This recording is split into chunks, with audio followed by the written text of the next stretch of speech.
Okay, so in a nutshell, what is the difference between an expiration? Sorry, I'll stand here so you can hear. Sorry, I'm used to moving around when I speak. What is the difference between an expiration mindset and a discovery mindset? Well, I'll summarize that very simply. If you have an exploration mindset, you keep drilling until you find the ore body. If you have a discovery mindset, you find the ore body and then you drill it. Okay? Now, what I described in the second is what the oil industry does. The oil industry already knows that the hydrocarbons are there. They drill them to find out how good they are, how easily extracted they are. They do not drill to find hydrocarbons. They already know they are there. That is the ultimate place that we could go if we can get discovery science working instead of simply being explorers. The other thing we need to bear in mind, I'm going to talk about a lot of home truths here. It doesn't matter how good your deposit is if you crash and into the surf because you launch it at the wrong time in the cycle. You may have to wait to be taken over and another 8 to 10 years before your deposit is worth anything. So another reality check for us is that we can find good deposits that are economic, but in a declining price cycle, suddenly their NPVs reduce to zero and they're not economic anymore. So the definition of ore in the JORC code requires it to be economic. Therefore, deposits can disappear literally from the books. The other thing that we're not very good at, particularly as geoscientists, is probabilities. Okay, so this is from Strictly Boardroom. I know a lot of you subscribe to Mining News. So the concepts there of if it's certain, that's 100% probability, and so on and so forth down. Almost certainly not is about 5%, and impossible is 0%. Our discovery rates are in the 1 in 1,000, therefore we're close to impossible. So we are running an industry where we are trying to do the impossible. We go to a bank and say, we have an impossible task, will you lend us some money? And the banker says, no, I'll buy Atlassian shares, because they went up 40% since January. This is what we're up against in our industry. Okay, based on this, as I said, the chance of finding ore bodies is next to impossible. The other thing is that we're not very good about positioning ourselves in terms of innovation. Many of us are still doing this, incremental innovations to try and get to the eventual goal. What we need is radical improvement. Radical improvement means we have to stop being good at exploration and start being great at discovery. And anybody who's read the book Good to Great by Jim Collins would know that good is the enemy of great. You have to abandon good practices in order to take on great ones.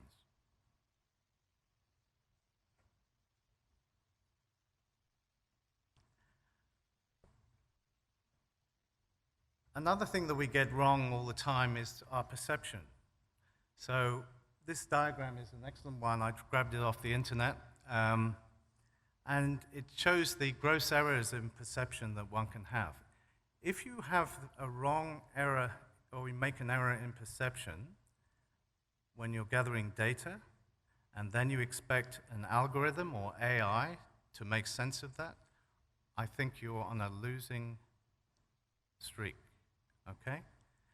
We have to use systems thinking to actually sort the data before we give it to the AI. We cannot expect the AI to be smart enough to decide what's important and what's not important. And for that, we need systems thinking.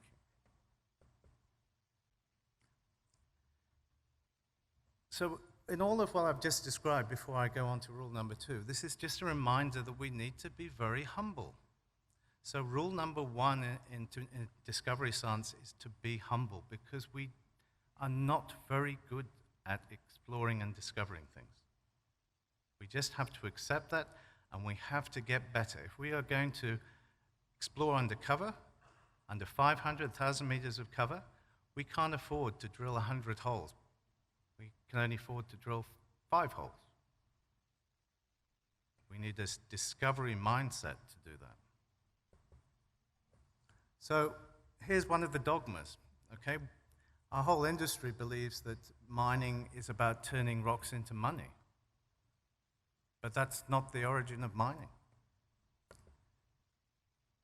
This is the same as turning your customers into money, which is what the banks did, okay? The purpose of mining is to create wealth, okay? The original mines, the oldest mines and operating mines in the world, and most continuously mined mining operations are for ochre, for body paint, for cultural purposes. The origin of mining is to enhance culture and create common wealth, not to make money. Mining predates the concept of money by thousands of years.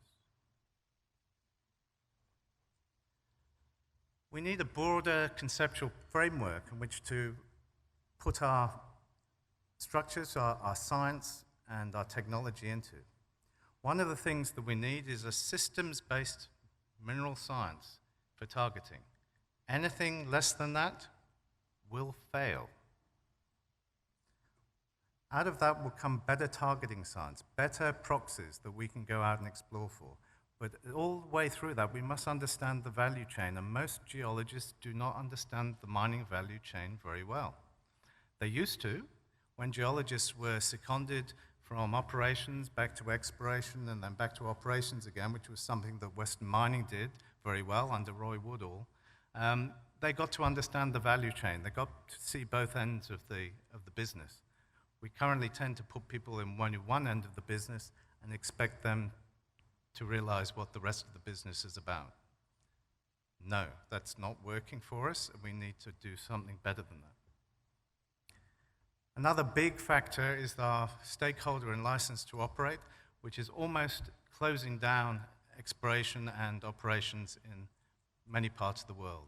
You can think of copper deposits like Tampakan, Pebble. Some of these deposits will never, ever be mined in spite of their grades, in spite of their size. So if you approach mining and exploration with the concept of making money, not wealth, you will never get access to these areas. If you can have a conversation about wealth, you might. So what does that bit look like when we start to talk about discovery science? Well, this is discovery science. That's only a small bit of it. Discovery science is a very big, holistic concept, and we need to fill the rest of it in. And to be good explorers, to be successful explorers, we will have to do that. This isn't a matter of, oh, I don't feel like doing this. If we don't do it, we will not be successful undercover. Another thing to bear in mind is that it always used to be very flavoursome to build a junior company around some famous people, spruik those people to the market, and therefore they by transaction, apply the good work of the past to the future. So here's some great explorers. We've got David Lowell, who found several porphyry copper systems, Roy Woodall, well known to people here in South Australia, and Nikolai there, who was the person who discovered oil. So if I came along with this group of people, would you buy into the company? Well, obviously the first thing is that Nikolai is actually dead, so we can't have him on the board. And the other two were men of their day, okay? They explored in areas where ore bodies outcropped, where you can see an alteration at the surface. So maybe these are not the right people to lead us undercover. Another cruel paradox is that we can watch things like VMS deposits forming on the seafloor today. We can understand exactly how they form, yet that doesn't help us explore for them at all. It doesn't help that at all. Not in a detective sense, not if you're using detective technologies to explore. It doesn't help. Ask the guys at Samphire Resources how hard it is to find VMS deposits. Okay, so then the question arises is why should we continue to study the intricacies of ore deposits? We are spending lots of time on deposits and not enough time on geosystems, which is a much bigger concept and a much more valuable concept to our industry. Another difficulty is that we don't understand our detection tools. So this is your typical detection tool through this two-box matrix of positive, negative, false, and true positives. Most of the anomalies we generate are false positives. Yet we pretend that our tools are working. Every single tool that you have, you should put through this two-box matrix and put probabilities in each of those boxes. If you don't, you do not understand the probability of success or failure. Nobody should give you any money to explore with unless you do that.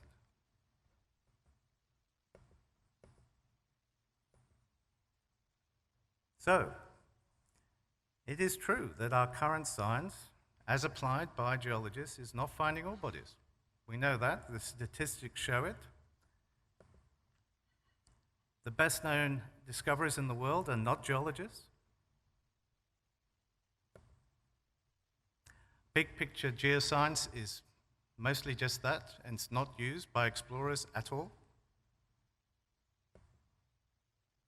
Luck or serendipity seems to be just as important or more important in many discoveries than geology or good geoscience. And worse still, some of the best exploration thinkers are not even working in our industry anymore because they were pushed out during the big reductions of large companies, and they never came back. The last dogma I want to talk about is the planning fallacy. Okay, great picture here of Montgomery in North Africa. We can plan all we like, but the reality is as soon as we go out on that journey of exploration, usually we have to throw the plan away. So planning is not going to get us there. Better strategy is not going to get there. Some scenario planning might get us there, but strategic planning will never help us find ore bodies. We need to be agile. This word that you may have heard from the IT industry, we need to be agile. We need to be able to adjust our strategy as the results come in. And the other thing is that no matter how much planning you do, it doesn't get you past uncertainty and risk. It doesn't eliminate. You can't eliminate it by more planning. In fact, you may actually build in more risk. So, we need some new hope, some new ideas. So the first thing comes from the right sort of organizations and teamwork and thinking. And in order to explore, we don't just need deductive and inductive reasoning, which is used in strategic planning. We need abductive reasoning. Abductive reasoning is the word used for reasoning using incomplete observations, whereby uncertainty is built in. Okay? Abductive reasoning, it's what you and I do every day as explorers. We need to understand that if we're going to use and distill down big data into wisdom, that in fact, imagination is just as important as data or knowledge will ever be. If you haven't got an imagination, then how can you imagine a deposit that you haven't found yet? Albert Einstein said, imagination is more important than knowledge. So imagination is more important than AI and the biggest databases. if you haven't got the imagination to use those databases, you're wasting your time. Rule number 6 is that you can actually make luck. Roy Woodall believed throughout his career in making luck, and Expiration division at Western Mining was a luck-making machine. So what is serendipity? It's planned luck. You can actually learn how to be luckier.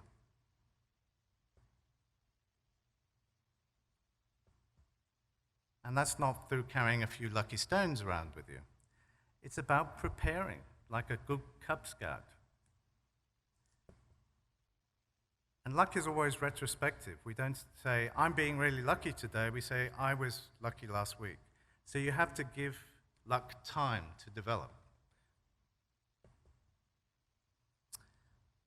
Now, in the last 0.1 minute of my talk, I'll move on to systems thinking, which is the big thing that we're trying to do at booth number 8.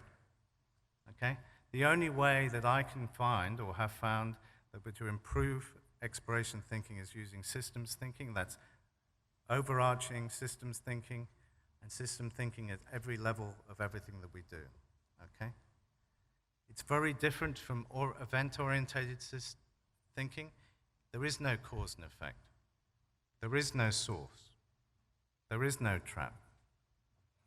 So I need to tell you this. There are no ore deposits in traps. If you explore traps, you will not find any ore deposits. And I didn't say that. Bruce Hobbs said that.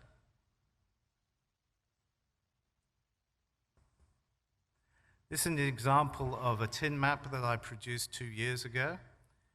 I don't expect you to look at it with any sort of understanding, but it is on display at the booth. But it was a demonstration of the way that systems thinking can add value. And there's 3 different components. Because we're talking about tin, we're talking about a sedimentation component that is totally powered by the sun. Then we have a granite component, totally powered by the earth. And then we have an ore component. We need to use systems thinking to be better discovery scientists. And by the way, it will be complex because mineral systems are pan-dimensional. But we have mathematics, and so we can understand them. I commend systems thinking to your toolkit. Thank you.